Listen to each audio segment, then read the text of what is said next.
a mí me interesa que el arte eh, vincule mundos que estamos tan alejados. Es decir, nosotros estamos más vinculados con gente de fuera de México, con extranjeros de otros países, y no con la gente de nuestro país, y particularmente con los pueblos originarios. O sea, hay una gran división entre las zonas urbanas y rurales, entre lo mestizo y lo indígena, entre lo blanco y lo moreno. Y yo creo que el arte nos puede servir para acercar mundos. Ahora ya nos puedes encontrar en Telegram. Solo tienes que descargar la aplicación de mensajería Telegram en la tienda digital de tu dispositivo móvil. Busca la Jornada de Oriente y selecciona Unirse al canal. O también puedes escanear con la cámara de tu celular el siguiente código QR, que te llevará directamente a nuestro canal para suscribirte. Mantente informado a lo largo del día con las noticias más relevantes de Puebla y no olvides también seguirnos en todas nuestras redes para más contenido.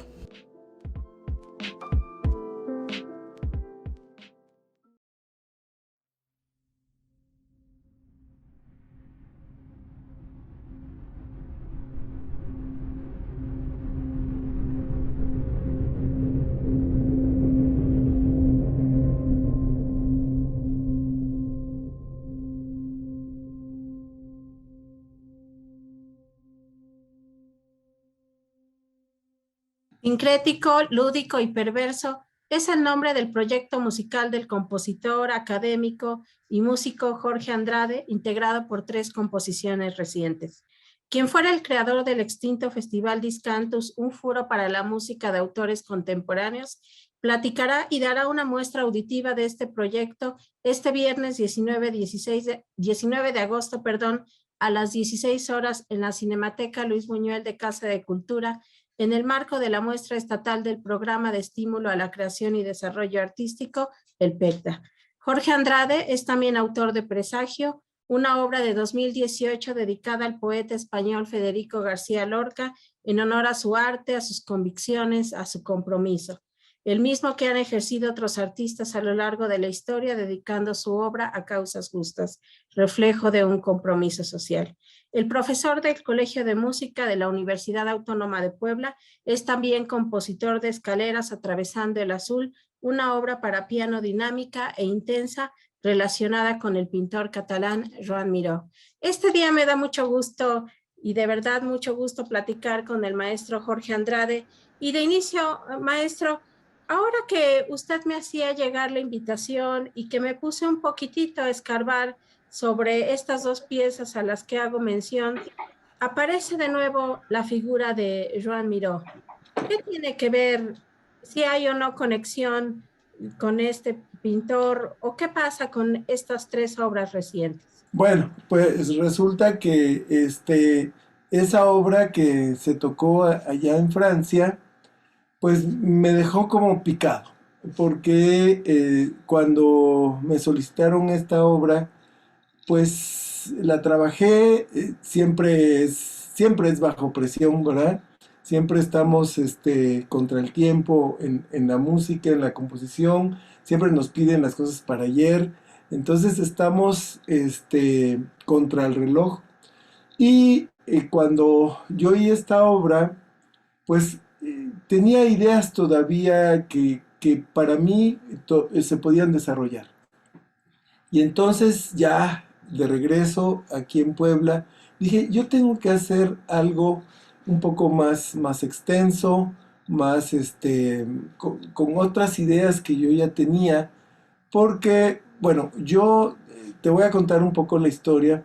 Eh, cuando me invitaron a participar, yo quería componer una obra de un basado, porque, bueno, la pianista esta que tocó mi obra, me pedía que fuera una obra vinculada a la pintura. Entonces yo le dije, bueno, pues yo quiero sobre algún pintor mexicano, ¿no? Tenemos tantos y con tanta obra interesante, importante, pues Siqueiros, Orozco, Rivera, bueno, no me la acabaría yo, ¿no? Y entonces me hizo, sí, pero tienen que ser algunos de los pintores de la colección del museo a donde se estrenó la obra. Entonces ella prácticamente me lo pidió, que fuera Miró, ¿no? Entonces yo hubiera preferido quizás Picasso, porque me gusta, bueno, en aquel entonces me gustaba más Picasso, y bueno, Picasso es uno de mis pintores favoritos. Pero bueno, me pidió Miró. Entonces, bueno, acepté, me puse a revisar su obra, su vida, y encontré cosas interesantes, ¿no? Poco a poco, en la medida en que uno se va sumergiendo en esto, va descubriendo cosas y empecé a encontrar afinidades, ¿no? Porque pienso que, bueno, yo siempre me apodero, ¿no? El arte, siempre, creo que todos, ¿no? Todos apreciamos el arte desde lo que somos, desde lo que nos gusta, con lo que nos identificamos. Entonces, hubieron algunos elementos con los que me identifiqué, particularmente las escaleras de Miró, fue lo primero que me atrapó. Según alguno de los autores de su biografía, eh, hablan acerca de que eran unas escaleras que a él lo llevaban a una dimensión creativa, ¿no? Dentro de los títulos que aparece, donde aparecen escaleras, habla de escaleras de escape, ¿no? Sé que en ciertos momentos él pues vivió la Guerra Civil Española y en algún momento tuvo que salir a refugiarse al norte de Francia, estuvo por la región de Normandía y en esa, digamos, pues sí, fue como esta escalera de escape de ese momento histórico, pero también además él, pues, tenía como cierto misticismo en su proceso creativo. También observé que como no comulgaba con algunas corrientes que habían ahí, hay autores que lo relacionan con el surrealismo y lo ponen como un pintor surrealista. A él no le gustaba eso, él no quería no tenía tampoco una relación tan estrecha con el movimiento de los surrealistas franceses. Entonces, pues tenía así como su mundo, ¿no? Su mundo. Y bueno, yo ahí me vi también un poco reflejado, porque aquí en México igual, ¿no? Vivimos en guerra, en contra de la vida que nos ha tocado vivir en nuestro hermoso y triste país, siempre en contra de la corriente. Estamos tratando de sobrevivir, de hacer lo que podemos con lo que tenemos. Y entonces yo dije, pues yo también quiero mi escalera para escaparme por ahí. Pero bueno, no tanto para escaparme, pero sí, digamos, para refugiarme un poquito en el arte. El arte es como el consuelo que nos ayuda a resistir esto, ¿no? A resistir todo esto que nos pasa en este país tan ingrato, en donde hay injusticia, donde no hay igualdad, donde no hay una repartición pues equitativa y donde no hay oportunidades. Entonces, bueno, ese fue uno de los elementos. Otro elemento que me llamó mucho la atención es las mujeres de Miró. Su visión de las mujeres es extraña, yo todavía no la acabo de entender.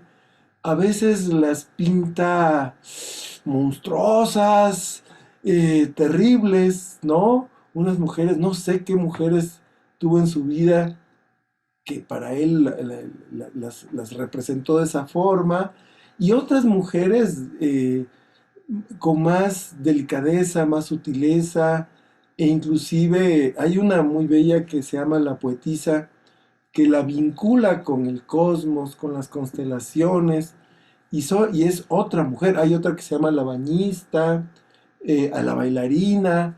Son varias donde son otras mujeres, pero al final son todas y son una, son diversas y son a la vez una. Entonces me llamó la atención que para él la figura femenina estuviera presente, la vincula al sol, a las aves, a los astros, y bueno, dije, bueno, son las mujeres de Miró, que no son las mías, ¿no? En mi vida han habido otras mujeres, pero bueno, en aquel entonces pues eran, tenía yo que referirme a lo que él había pintado, ¿no? Y bueno, lo otro que me cautivó en Miró es su actitud frente a la pintura, una actitud fresca, libre, espontánea, muy lúdica, eminentemente lúdica, y ese como niño que expresa en sus pinturas, yo también me identifico. Yo soy como un niño. A veces mi hija me dice, tú eres un papá niño, me dice un papá niño, porque me gusta jugar, me gusta disfrutar. Bueno, a mi hija la ha disfrutado mucho, ella es muy tierna, muy linda, muy cariñosa, y toda su infancia yo la disfruté. Igual tengo dos hijos grandes, pero desafortunadamente no están conmigo, pero el tiempo que estuvieron también los disfruté, y también tengo en mi corazón un gran cariño, y en su infancia eh, fue maravilloso. Y entonces así puedo yo apreciar, por ejemplo, las pinturas de los niños me encantan, me fascinan. Son muy expresivas, son libres, y esa libertad y esa expresividad a mí me cautiva, me impacta y me cautiva. Y eso me cautivó de Miró. Entonces, a partir de eso que quería yo tratar, la obra que hice para allá no alcanzó, ¿no? Entonces tenía yo que continuar. Entonces dije, bueno, voy a hacer como una serie, ¿verdad? Voy a ampliar. Y entonces, de ser una obra para piano, la transformé para flauta, clarinete, bajo y piano. Entonces creció la obra, compuse dos movimientos más, se agrandó. Y ahora pues ya estoy como todavía podría salir más, ¿no? Seguro que hay todavía cosas que quedaron. De hecho, ahí yo digo, le digo mucho a mis alumnos que los compositores tenemos un canasto donde vamos poniendo materiales que a veces nos sirven y a veces no nos sirven, pero no los desecho. Son materiales que ahí quedan, y puede ser que un nuevo proyecto me sirvan, sean útiles para, tal vez en una obra no funcionó, pero en otra obra sí. Y entonces ahí tengo mi canasto, y le digo, bueno, igual lo comparo con la cocina. Digo, bueno, yo cuando compongo voy al mercado y voy a comprar 1 kilo de corcheas, otro kilo de notas do, de notas re, y así por colores, por tiempos, por tonos, voy adquiriendo mis materiales y llego a la casa, los lavo, los desinfecto y empiezo a picar, a sazonar, a procesar los materiales hasta que al fin queda ahí unos chiles en nogada musicales o un mole poblano musical, etcétera, ¿no? Es decir, para mí la cocina, que es un laboratorio, es muy similar al estudio de un compositor, donde ahí tiene sus ingredientes. Entonces yo ahí en mi canasto voy guardando materiales que de repente empleo, ¿no? Y justamente ahora en esta composición que hice, quedaron muchos ahí que ya no funcionaron, pero que se me antoja quizás hacer otra obra de repente más adelante. No sé si sobre Miró o sobre otro compositor, tendría que ser con elementos similares, ¿no? Eh, en fin. Bueno, pues eso en relación a esta obra que está vinculada a Miró y que al final quedó de 3 movimientos. Está atravesando el azul, ¿verdad? Que partí de esa obra, de esa otra obra, se transformó, o sea, ya no está, ya ni la reconozco porque quedó pues diferente. Después está el segundo movimiento, que es Féminas, y el tercer movimiento, que se llama Juegos y Figuraciones, que es esa otra parte lúdica, y que como subtítulo le puse Carnaval, Constelaciones y Personajes, ¿no? Ahí está esta otra. Ahora bien, tenemos otra obra que se llama Encamisada, Y es una obra basada en una danza que aquí en México pues la practican, la realizan eh, particularmente en zonas indígenas, en comunidades indígenas.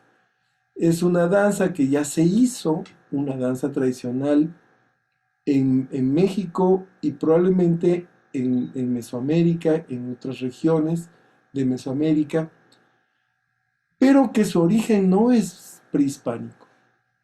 Es una danza de origen europeo, de origen español, de más o menos la Edad Media. Es una danza que tiene que ver con aquellas invasiones que tenía España de los llamados moros y pues que hubo pues una gran cantidad de enfrentamientos entre españoles y moros y de ahí la representación artística de esas batallas ya en danzas y con música. Entonces, estas danzas fueron traídas particularmente por los misioneros y les sirvieron para evangelizar, ¿no? Y lo interesante es que si bien eran unas danzas que se practicaban en España, y no sé si a la fecha se sigan representando, probablemente en Santiago de Compostela, a donde se supone está enterrado Santiago Apóstol, ¿no? Que particularmente la danza que elegí es de los llamados Santiagos, así se le llama acá. Entonces, pero esta danza probablemente, digo, probablemente aún se realice en España, pero aquí en México ni los españoles, ni los hijos de los españoles, los criollos, ni los mestizos la adoptaron, fueron los indígenas, ¿no? Y además, bueno, yo me imagino que al mostrarles, al enseñarles esta danza, pues en el imaginario de los indígenas, pues sucedió ahí otra cosa, ¿no? Porque si bien para los españoles significaba algo, para aquí, para los indígenas, resultó otra cosa, ¿no? Según algunos investigadores, refieren que, bueno, para ellos fue muy natural adoptar estas danzas porque ellos ya tenían danzas que representaban batallas, las llamadas guerras floridas. Y entonces ya existían danzas vinculadas a batallas, particularmente dedicadas a Huitzilopochtli, a Tezcatlipoca, que eran dioses vinculados con estas danzas, estas guerras floridas. Entonces, en el pensamiento indígena seguramente hubo un proceso de resignificación. Y eso es lo que a mí me interesa. Este proceso de resignificación, que si bien fue uno en el tiempo de la conquista, a lo largo del tiempo hasta la actualidad, esas danzas se han ido transformando y se han ido resignificando todo el tiempo. Y eso a mí me parece interesantísimo, ¿no? La cultura es dinámica, no es estática, está en movimiento, está en transformación constantemente.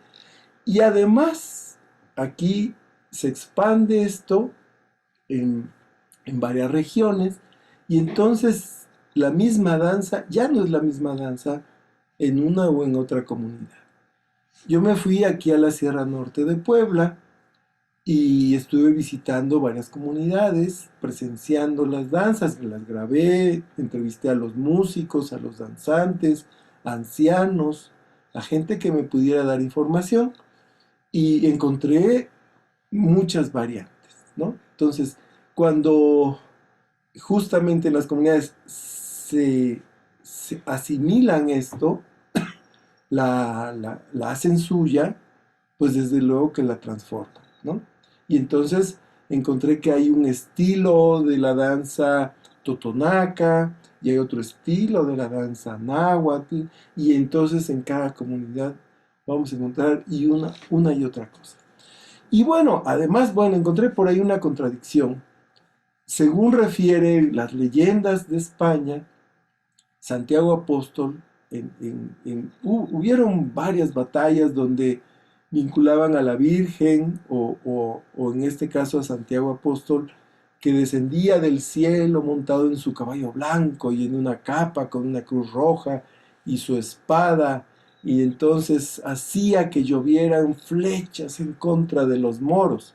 Y así es como ayudó a los españoles a ganar estas batallas, ¿no? Se entiende que Santiago Apóstol estaba a favor de los españoles porque luchaba por una causa justa, ¿no? En contra de los invasores, ¿verdad? Y aquí en México, lo extraño es que algunos soldados españoles refieren que igual vieron a Santiago Apóstol descender y ayudarlos en contra de sus enemigos, que eran los indígenas. Pero aquí los indígenas no eran los invasores, ¿no? Sino que eran los invadidos. Y entonces yo escribí un texto ahí cuando estaba en mi composición, ¿verdad? Haciendo ciertas reflexiones. Y entonces le pregunto a Santiago, bueno, Santiago, te equivocaste porque ahora te pusiste del lado de de los que invaden y no no de los invadidos. Y bueno, digo, bueno, ¿cómo puede ser posible que que haya sucedido esto, ¿verdad? En el imaginario de los españoles y en el de los indígenas, que al final de cuentas, en las rituales que he ido a presenciar, porque además de la danza, es todo, es muy complejo, ¿no? Porque no solo es la danza, es todo un ritual, una procesión y los mayordomos y bueno, es muy complejo. Inclusive yo elegí un solo son de esta danza que es de muchos sones. Según me refería una persona, son tantos sones que en una fiesta no pueden tocar todos. Entonces reparten los sones a lo largo del año. Entonces si uno quisiera ver la danza completa tendría que visitarlos todo un año completito e ir poco a poco siguiendo, porque pues narran historias, ¿no? Y bueno, y en su danza aparecen otros personajes que en las leyendas originales ni siquiera tienen que ver, ¿no? Aquí, por ejemplo, en la sierra, los malos, que son como los moros, les llaman Pilatos, ¿no? Y entonces ya aparece ahí un personaje que pertenece a otro tiempo y a otra historia, ¿no? Pero está ahí. Y bueno, en el fondo, estas danzas lo que realmente representan es la lucha del bien contra el mal, ¿no? Pero Santiago al final fue el que venía con los conquistadores, en esta lectura que yo hago, al final para mí fue conquistado por los pueblos originarios de nuestro país, porque ellos lo hicieron suyo, o sea, lo convirtieron en alguien que les pertenece, se apoderaron de él. Y eso me parece algo, pues que desde el punto de vista poético es hermoso, ¿no? Que lo hayan adoptado y además en un proceso de sincretismo con los otros dioses que ya existían acá, porque al final pues hay ahí una fusión con los dioses ancestrales prehispánicos. Y bueno, esto a mí, wow, me inspira, ¿no? Me inspira toda esa riqueza que hay alrededor, de que a pesar de haber sido un pueblo vencido, y a pesar de que hubo una imposición de otra religión, de otras creencias, usos y costumbres, al final ellos se apoderan y lo transforman y lo hacen suyo. Y pervive en el fondo aquel sentido, digamos, su forma de ver las cosas, su filosofía, a través de, ¿no? Y eso es lo que a mí me encanta y de ahí es donde me inspiro para hacer esta obra, que como ya te dije, tomé un solo son, el son que se llama Encamisada, que tiene un nombre extraño. Estuve investigando, unos autores dicen una cosa, otros otra, yo me voy más un poquito dentro de las estrategias militares en las batallas. En estrategia militar le llaman encamisada a un tipo de asalto. Ellos en la noche, sin hacer ruido, en camisas, se escurren en la maleza y entonces pueden, digamos, emboscar al enemigo, ¿no? Y, eh, y ese son en particular, a mí me llegó una grabación de ese son que fue grabado en Cuetzalan, de una comunidad próxima, eh, con una música que no la puedo vincular o relacionar con los ritmos y melodías españolas. Mucha música indígena pues sí tiene esa influencia, esa fusión de lo indígena con lo español. Yo he estado en comunidades donde de repente oye unos rasgos de la música española, pero este son en particular no se me hacía con elementos de allá, muy extraño. Ellos usan una flauta y un tambor. Las flautas las construyen los mismos flautistas y no las construyen con la afinación europea. Yo diría que inclusive que cada flautista tiene su propia afinación, o sea, su concepto de ellos es un concepto muy diferente al europeo que es como una sola afinación para todos los instrumentos y todos están afinados igualito. A ellos no importa porque la música que tocan es flauta y tambor y no se mezcla con otra flauta, o sea, es la flauta y el tambor y ya. Entonces puede estar afinada diferente, ¿no? Entonces esa grabación me llegó a través de un amigo que me obsequió esta grabación y entonces yo dije, yo tengo que conocer a estos músicos. Entonces me voy a la sierra. Los fui a buscar, desafortunadamente ya habían muerto dos de ellos. En la grabación aparecen tres, el flautista, el que toca el tambor, y un tercero, porque en la danza usan cascabeles, los danzantes usan cascabeles en el cuerpo. Pero en la grabación fue hecha en la estación de radio La Voz de la Sierra, que está en Huetzala.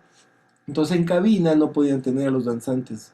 Entonces el hijo del flautista, digamos que hizo los ritmos de los cascabeles en el estudio, en la cabina, pero no sin danzar, solamente. Y entonces pude localizar al hijo. Este, pero bueno, no lo localicé inmediatamente, es una historia, ¿eh? Toda una historia. Pude poco a poco ir dando con él. Mientras tanto fui a una comunidad que se llama Santiago Yancuitlalpan y que su santo patrono es el apóstol Santiago y es su fiesta principal, pues se baila esa danza. Entonces fuimos con alumnos aquí de la UAP, de la Facultad de Artes, de Música, y fuimos a grabar y hacen una procesión ahí que recorren todo el pueblo, visitan otras iglesias. Y yo estaba grabando la procesión y en eso empiezo a escuchar justo los giros melódicos, rítmicos de esa grabación que yo tenía del señor que había muerto. Y entonces dije, este debe ser el hijo de ese señor, que cuando hicieron la grabación probablemente era joven, pero ahora él es el maestro de la danza. Y entonces me acerqué a él y yo le digo, usted es hijo de don Pedro Molina. Y entonces hasta se espantó porque como llega uno de fuera, tal vez dijo este cuate, quién sabe qué me quiere hacer, ¿no? Porque ellos son muy desconfiados, con razón porque les han hecho muchas cosas. Entonces le digo, no, mire, es que yo hice una grabación de su papá y dígame, ¿usted tocó ahí? Sí, me dice, yo era el que tocaba los cascabeles. Y ya lo conocí por fin, porque yo lo andaba rastreando y me costó mucho, pero ahí en esa danza, en esa fiesta, lo logré contactar. Y entonces ya me invitó a su casa, lo grabé en su casa, y maravilloso, ¿no? Es muy interesante la música que ellos tocan. No es una música en una escala europea. Yo estuve estudiándola, me pasé horas, horas y horas estudiándola, y tiene una afinación, en música le llamamos microtonal, es decir, usa intervalos menores a las notas que se usan en las escalas europeas. Y bueno, eso fue lo primero que me llamó la atención. Por esa razón, por esa grabación, a mí me interesó en abordar esta danza y este tema. Y bueno, la obra que yo compuse es en 3 movimientos. Está pues inspirada en esta danza, que para mí, a mí me encantaría en alguna oportunidad, me encantaría que se toque allá, que se toque en las comunidades, y me encantaría preguntarles a ellos qué opinan de mi obra. Yo quisiera, el público al cual yo quisiera llegar es a ellos, porque a mí me interesa que el arte vincule mundos que estamos tan alejados. Es decir, nosotros estamos más vinculados con gente de fuera de México, con extranjeros de otros países, y no con la gente de nuestro país, y particularmente con los pueblos originarios. O sea, hay una gran división entre las zonas urbanas y rurales, entre lo mestizo y lo indígena, entre lo blanco y lo moreno. Y yo creo que el arte nos puede servir para acercar mundos. A través del arte podemos comprender, entender, apreciar y hermanarnos con tanta gente que tiene una riqueza cultural que no hemos sido capaces de apreciar, ¿no? Este proyecto yo le llamo diálogo intercultural a través del arte. Yo quisiera llegar más allá todavía. Mi idea es de que pudiéramos algún momento tocar juntos. Ellos su música, yo mi música, y dialogar. Creo que el movimiento nacionalista mexicano en la música aportó cosas muy interesantes, pero nunca abandonó las grandes salas, las grandes ciudades y un público urbano, un público mestizo. Me hubiera encantado que la Sinfonía India de Chávez se tocara en comunidades indígenas, que la Noche de los Mayas de Revueltas se tocara en comunidades mayas, y no en una película que yo creo que nunca la han visto los indígenas de México, o que al oír la Sinfonía India de Chávez, al oírla, sintieran ellos que les pertenece, ¿verdad? Y además, y sobre todo, me encantaría que compositores indígenas pudieran estar, se pudieran estar tocando sus obras en todas partes, aquí en la ciudad y donde sea.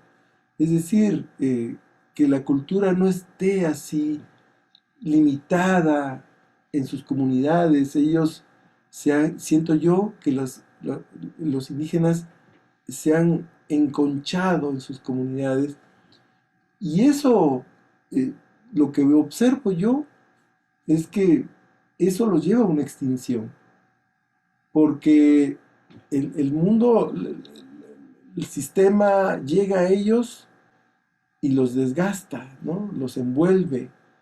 Y yo he sido testigo de tantos indígenas que ya no quieren hablar su idioma porque se burlan de ellos, porque les hacen bullying, porque los han hecho, los han marginado, los han discriminado, porque hablar un idioma indígena parece que fuera ser inferior.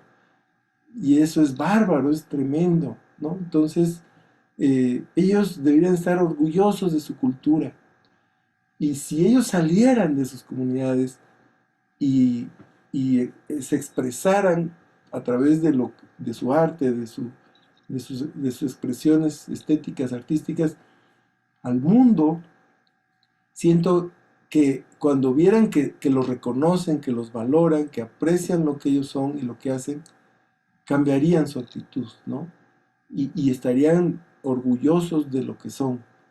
y nosotros también, eh, como, como también mexicanos que somos, ¿no?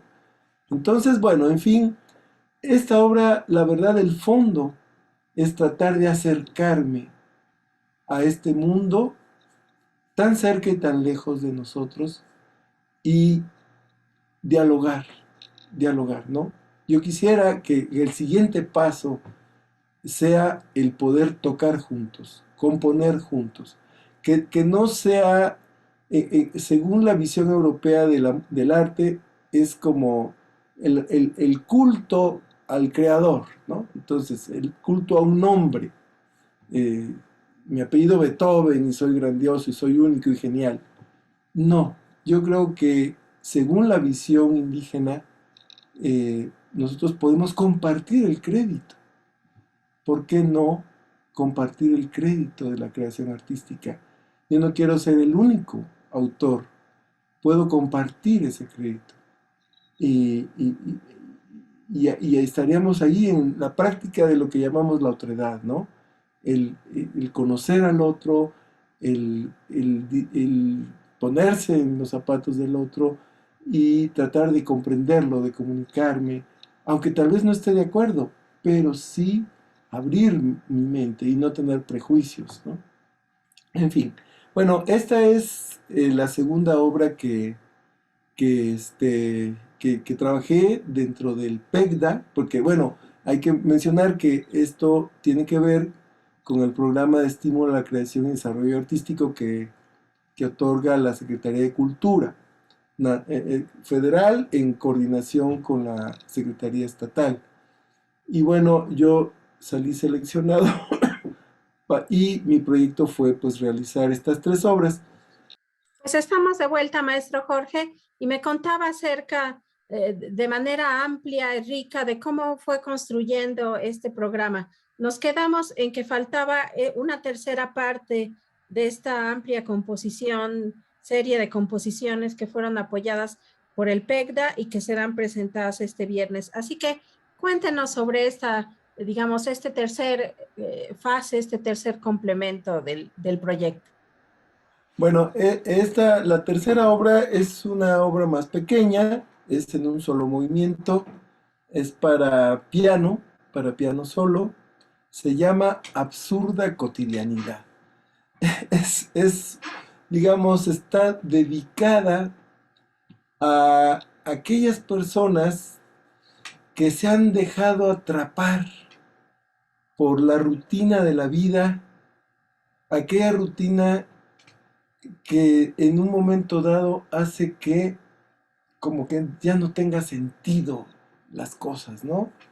Como que solamente vivimos para sobrevivir, para trabajar y trabajar y trabajar, donde estamos haciendo círculos viciosos, donde no tenemos salida y estamos atrapados en deudas, ¿no? De meses sin intereses, de tarjetas de crédito, de apariencias, de compras superfluas, de desperdiciar una vida, ¿no? Que pudo haber sido quizás aprovechada para desarrollar otras capacidades, ¿no? Donde quizás es más importante tener que ser. Y entonces es una búsqueda para alcanzar lo inalcanzable, ¿no? Un estatus probablemente que nunca vamos a alcanzar. Y entonces entramos en un círculo vicioso del cual no salimos. Esa es la idea de esta composición. Eh, Te has de imaginar cómo es.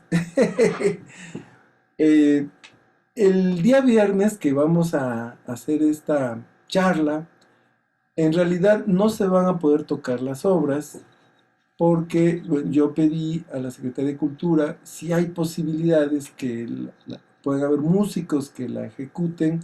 Yo encantado, fascinado, que se estrenen, que se toquen. Pero bueno, me dijeron que no había disponibilidad de músicos Y sobre todo que por el tipo de música que yo hago, pues se necesitaban músicos especializados, ¿no? En estos lenguajes de la música contemporánea. Y pues en Puebla, desafortunadamente, pues no hay muchos músicos que les interese especializarse en la música contemporánea. Esto es muy parecido por ejemplo, a la medicina, ¿no? Que están especializados en determinada área. Y en música es así también. Entonces, pues no se van a poder ejecutar en vivo.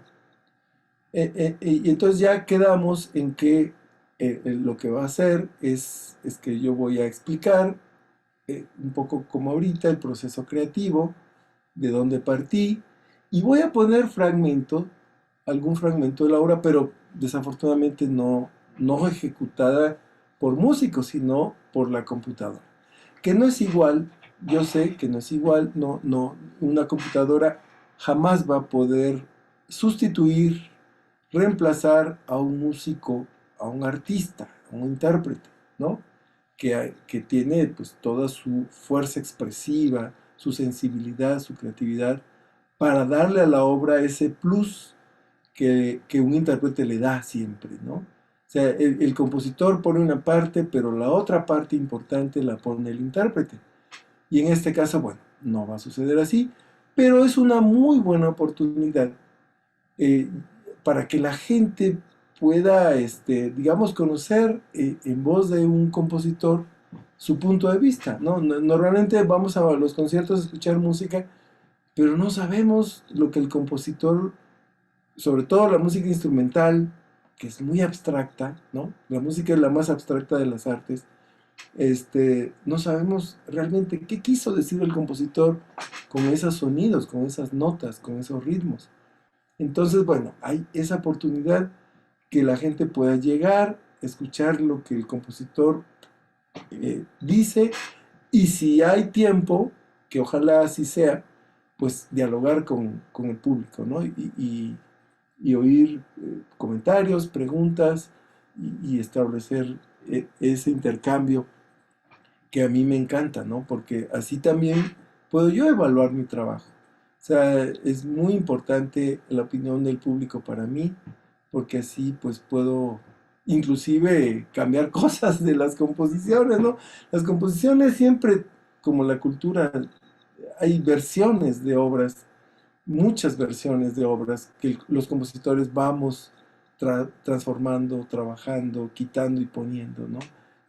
Una obra a veces puede sufrir varias etapas y llegar hasta su punto este, final, ¿no? Entonces, así ha sucedido con muchos compositores que tienen una, dos, tres versiones diferentes de una misma composición y que esas versiones pueden ser por el intercambio de opiniones con el público, con los intérpretes, con los músicos. Y bueno, pues eso es, mi estimada Paula, el trabajo que vamos a presentar el día viernes. Oiga, maestro, pero qué tan importante pese a esta, digamos, esta traba, este pequeño o gran impedimento que será el no escuchar, el no ver estrenada las obras en vivo. ¿Qué significa el hablar, el plantarse frente a un público, el compartir toda esta carga de investigación, de conocimiento? De deseos propios, impulsos propios, sobre todo cuando un programa como el PECDA mucho tiempo se quedó encasillado y quizá a fuerza de los propios creadores se ha tenido que ir abriendo a la gama de posibilidades de esto que llamamos arte y cultura y que, como digo al inicio, siempre es muy amplio y sería posible definir y hacer estas serie de categorizaciones que hacen programas como este. Entonces, ¿qué tan importante es que un músico hable de su música de manera contemporánea y que los otros escuchen algo que se está produciendo de manera actual? Bueno, hiciste varias preguntas en una. Voy a tratar de responder en la medida de mis posibilidades. Mira, bueno, uno, como compositor sí, puedo decirte que es difícil, ¿no? Que se toque la obra de un compositor de hoy, ¿no? Normalmente las instituciones o las políticas que reinan, sobre todo en provincia, en la Ciudad de México no es así, pero aquí en Puebla, por ejemplo, no se toca la música de los compositores poblanos, no se ejecuta, no se interpreta, ¿no? La política que hay sobre todo en los países del primer mundo, es primero nuestros compositores y después el resto del mundo. Y así tenemos instituciones como la Alianza Francesa, por ejemplo, que su misión de la Alianza Francesa es difundir el idioma y la cultura francesa, por encima de cualquier otra cosa. Lo mismo el Instituto Goethe de Alemania, el Instituto Dante Alighieri de Italia, la BBC de Londres, ¿no? Estados Unidos no necesita un instituto de cultura porque tiene la televisión, el cine, todo, ¿no? Para difundir no solamente su cultura, sino su ideología. Y entonces, aquí estamos muy retrasados en eso. Preferimos que se toque la música de otros tiempos, de otros compositores, particularmente de Europa, antes de que se toque la música de nosotros. Entonces sí, a mí me entristece mucho. Yo ahí tengo mis composiciones, ahí atrás tengo ahí muchas composiciones que nunca se han tocado y que están esperando una oportunidad. Y quién sabe si yo en vida vea esa oportunidad. Y eso sí me entristece, ¿no? A mí me encantaría que mi música se pueda difundir. Entonces yo te diría, hacen falta más programas, más recursos para que se difunda la música y políticas claras donde se diga, bueno, debe haber un programa donde se difunda primero, se le dé prioridad pues a lo nuestro. Tanto a lo popular, a todos los sectores, a todas las expresiones, o sea, sin discriminar, porque algo que no me gusta a mí es poner en categorías, ¿no? La alta cultura, hablan de la alta cultura, las bellas artes, y todo lo demás, ¿qué? ¿Lo ven como inferior? Yo no veo inferior, ¿no? Eh, eh, a mucho que le llaman artesanía, para mí es arte, no artesanía. Puede ser artesanía lo que es utilitario y que no expresa, pues, lo que es más complejo que tiene que ver con toda una cultura, ¿no? Toda una cultura, una filosofía, una forma de percibir el mundo y de expresar el mundo. Entonces, sí hay diferencias en ese sentido, pero si es indígena, no es indígena, si es un joven de la ciudad que se expresa a través del rock, o un indígena que se expresa a través de una flauta, yo no lo pongo como inferior o superior. Para mí todo es, si es honesto, si es sincera la expresión, si nace de una necesidad honesta, auténtica, vale, ¿no? Y está en el mismo nivel de cualquier otro. Yo no lo pongo en esas categorías, ¿no? Y entonces haría falta, pues, programas que den oportunidad a todas estas expresiones, ¿no? Sin discriminar, sin prejuicios, ¿no? Que si yo funcionario me gustaron los danzones, bueno, pues solamente voy a apoyar a los danzones. Y si el siguiente funcionario le gusta el reggaetón, pues apoya el reggaetón. O sea, eso no está bien, ¿no? O sea, al tener un puesto de funcionario, pues debe de ser imparcial y brindar la gama de oportunidades parejo para todos, ¿no? Sin hacer esta discriminación, sin prejuicios, etcétera. O sea, yo nada más hago una distinción entre un arte honesto, sincero, que sale de una necesidad real, sincera de expresión, y un arte que quizás yo no le daría categoría de arte, que lo que busca es el dinero, ser una mercancía y, y, y- o la fama, el prestigio, no por la calidad del trabajo, sino porque es una mercancía, punto. Entonces, eso para mí ya no es arte, sino es mercadotecnia, ¿no? Es otra cosa. Entonces, hago yo esa distinción entre una y otra. Y pues sí creo que hace falta muchos más programas, más recursos. La cultura pudiera ser una fuente de riqueza, no solamente cultural, sino también económica. Lo vemos, el Festival Cervantino es un ejemplo de eso. Hay una derrama económica importante cuando se realiza este gran festival o, por ejemplo, este festival de cine en Morelia, en Guadalajara. Generan riqueza económica, generan turismo, etcétera, ¿no? Entonces, la gente va a estos festivales, viaja inclusive de fuera de México para ir a estos festivales y esto pues genera movilidad, movilidad económica y todo el mundo gana. En la cultura no hay efectos secundarios negativos. Todo mundo gana. El taxista, el restaurantero, el hotelero, el transportista, hasta el señor que vende chicles en la esquina se beneficia. Entonces, la cultura genera riqueza económica, pero además genera una riqueza espiritual, intelectual, otras riquezas que es importante, identidad, cohesión social, etcétera. O sea, muchos beneficios que trae la cultura. Y bueno, nos hace falta muchas cosas todavía, ¿verdad?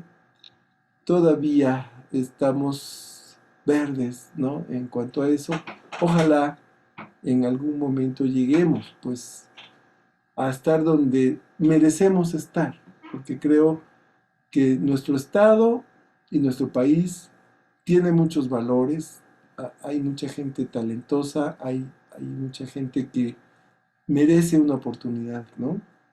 En todas las artes, en la danza, en el teatro, en la música, en el cine, yo veo jóvenes talentosísimos, ¿no? Y gente no tan joven, igual, con la necesidad de una oportunidad para que puedan, pues, expresar y difundir su trabajo.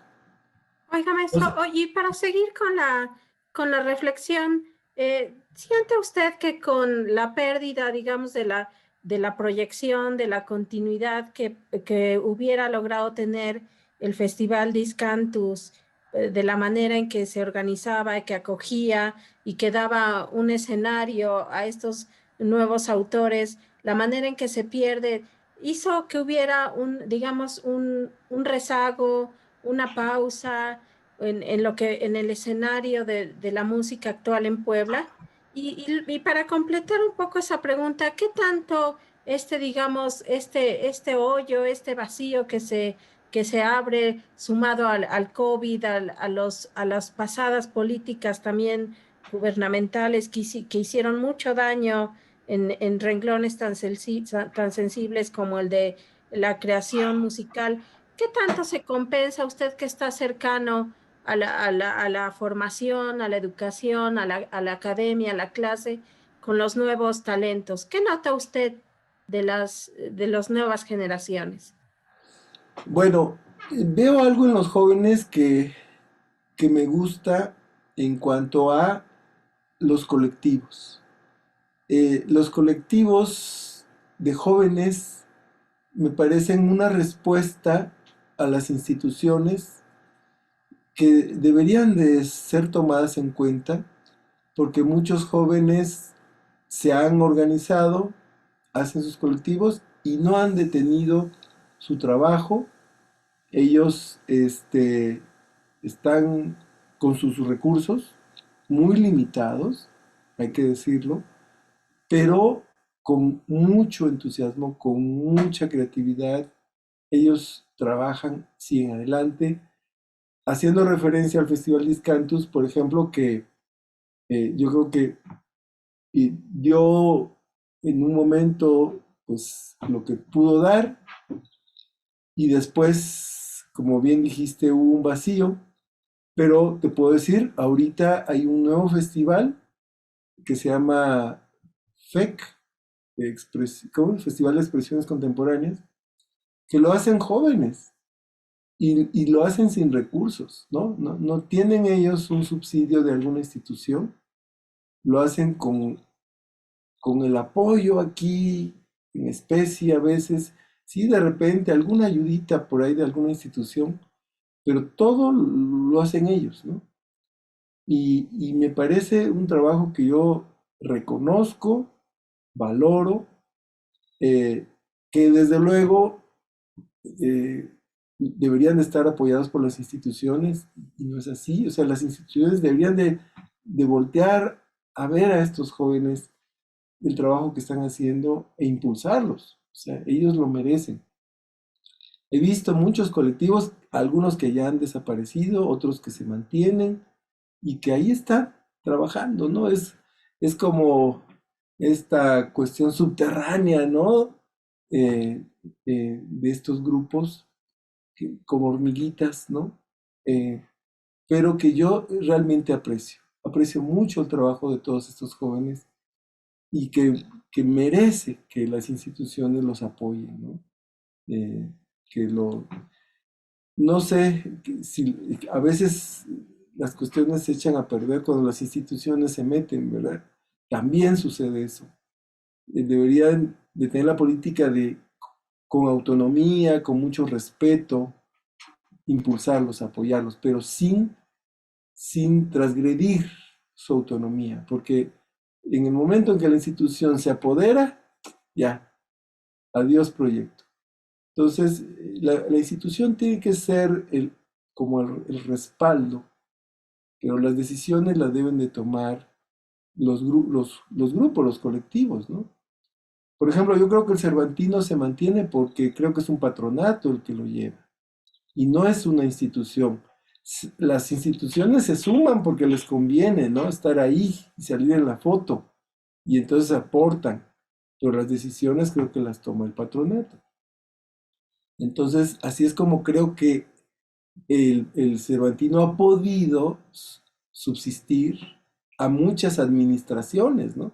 Porque el gran problema de Puebla es que cambia la administración y lo que quieren es borrar todo lo que hizo la anterior, sobre todo si es de un partido político diferente. Entonces, si son de unos, quieren que borrar lo que hicieron los anteriores. Y eso le da en la torre la continuidad, ¿no? Entonces, por eso no tenemos nosotros un festival que se mantenga, ¿no? Que se mantenga como lo es el Cervantino, como lo es tantos que hay en el país, desgraciadamente. Entonces, para mí, esto debería estar de manos de los ciudadanos, de colectivos, de organizaciones, de asociaciones, de patronatos, no sé. No sé la figura legal, yo desconozco cuál sea la mejor o la actualmente más adecuada, eh, pero yo creo que hay que entregar a la gente que ha demostrado que es su vida, su pasión, que es su tema, ¿no? Porque el funcionario lo ponen ahí de a dedazo, ¿no? O sea, no tiene experiencia, no tiene proyecto, no tiene idea ni siquiera hacen un diagnóstico de la situación de la cultura en Puebla, ¿no? Entonces llegan e imponen sus ideas, que muchas veces son ocurrencias. Entonces, no hay un proyecto claro de desarrollo de la cultura, de desarrollo de las artes, ¿no? Paso a paso. Cada tema, educación, creación, producción, difusión, promoción, investigación, todo eso, ¿no? Cada una de estas cosas tiene que estar cubierta, ¿no? Por ejemplo, no tenemos un centro de las artes en Puebla, ¿no? Etcétera. Por ejemplo, el secretario de Cultura en la inauguración del PECDA, de la muestra del PECDA, mencionó de lo necesario que es hacer comunidad, que los artistas hagan comunidad. Pero ¿cómo vamos a hacer comunidad si ni siquiera hay un espacio común? ¿No?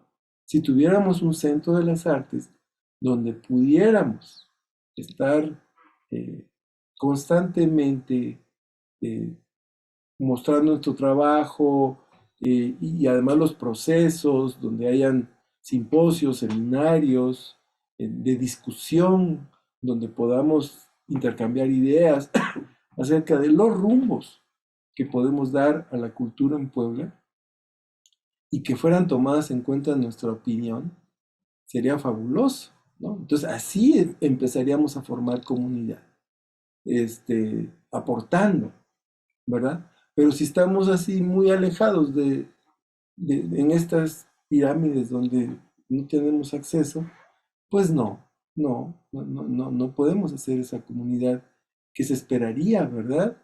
Y que en muchos momentos en la historia de la cultura en nuestro país han habido. Aquí, por ejemplo, el movimiento estridentista. Hace poco en la UAP se organizó ahí ¿cómo se llama? Actos que recordaban este movimiento estridentista y que fue aquí en Puebla y en la Ciudad de México y hubo un grupo, ¿verdad? Importante que, que se involucró y que hicieron su manifiesto y todo eso, ¿no? Entonces, para hacer comunidad necesitamos eso, que hayan espacios, que hayan, eh, que nos reunamos y que haya estos eventos que nos reúnan para dialogar, ¿verdad? Yo pienso. No sé, ¿tú qué opinas, mi querida Paula? Así es, maestro. Oiga, y por último, para cerrar esta nutrida charla, ¿qué piensa usted qué le dice usted a ese primer escucha o que simplemente no ha tenido la oportunidad de escuchar esto que llamamos música nueva, música contemporánea, que quizás se muestra renuente o que como digo, no ha tenido la oportunidad porque no existen foros, espacios, escenarios donde tener el chance de escuchar a los autores, a los compositores? ¿Qué le dice a ese escucha, maestro? Bueno, pues es que lo que hace falta, justo dentro de estos programas y estas políticas, pues está, digamos, la educación, ¿no? El arte, la cultura está estrechamente ligada a la educación. Necesitamos que haya una educación artística en todos los niveles, ¿no? Desde el kinder, primaria, secundaria, prepa, las calles, los medios. Ahora que tenemos toda esta tecnología maravillosa que nos conecta, podemos estar en puntos diferentes del planeta y en ese momento estar dialogando. O sea, tenemos todos esos recursos tecnológicos, pues con esto pudieran haber programas de educación artística, no solamente de formación de artistas, sino de formación de públicos, ¿no? Donde la gente conozca otras expresiones que a pesar de toda esta tecnología y de esta revolución de medios de comunicación, hay desinformación, ¿no? Y lo que se difunde es pura basura, ¿no? Lo que llamamos cultura chatarra y no de calidad, ¿no? Entonces, conciertos didácticos, por ejemplo, hablando de discantos, yo soñaba dedicar una emisión del festival de música contemporánea para niños. Era una de mis ideas, convocar a compositores y a grupos que hicieran música contemporánea infantil. Otra cosa que quería hacer era hacer música contemporánea en las calles. ¿Por qué solo en los teatros aquí, para una élite? No. ¿Por qué no hacer música contemporánea en los mercados, en los parques, en las plazas? Es la forma en que se puede llegar a otros sectores, a otro público, a otra gente, ¿verdad? Y no solo en la ciudad, en los pueblos, en las comunidades. Yo me acuerdo hace muchos años que tuvimos un grupo con unos amigos, particularmente lo iniciamos tres, una bailarina, un mimo y yo, haciendo una cuestión interdisciplinaria.